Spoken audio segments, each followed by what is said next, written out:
Let the bird of loudest lay on the sole Arabian tree, herald sad and trumpet be, to whose sound chaste wings obey.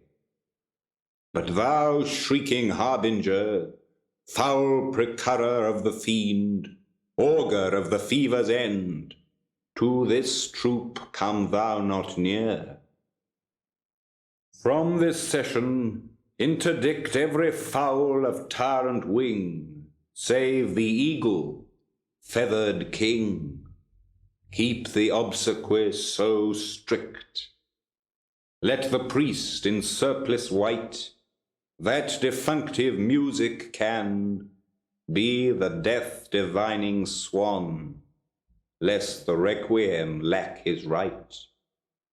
And thou, treble-dated crow, that thy sable gender mak'st, with the breath thou giv'st and tak'st, 'mongst our mourners shalt thou go. Here the anthem doth commence. Love and constancy is dead. Phoenix and the turtle fled in a mutual flame from hence. So they loved, as love in twain had the essence but in one. Two distincts, division none. Number there in love was slain. Hearts remote, yet not asunder, distance and no space was seen twixt the turtle and his queen, but in them it were a wonder. So between them love did shine, that the turtle saw his right flaming in the phoenix' sight. Either was the other's mine. Property was thus appalled, that the self was not the same. Single nature's double name, neither two nor one was called.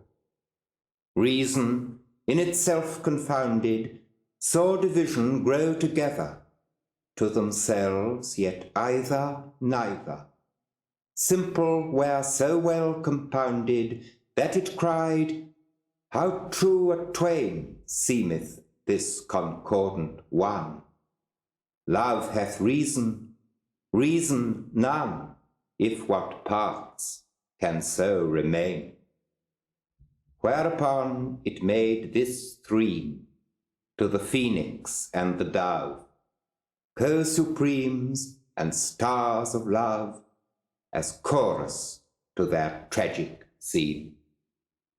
Beauty, truth, and rarity, grace in all simplicity, here enclosed in cinders lie. Death is now the phoenix' nest, and the turtle's loyal breast to eternity doth rest, leaving no posterity. 'Twas not their infirmity, it was married chastity. Truth may seem, but cannot be. Beauty brag, but 'tis not she. Truth and beauty buried be.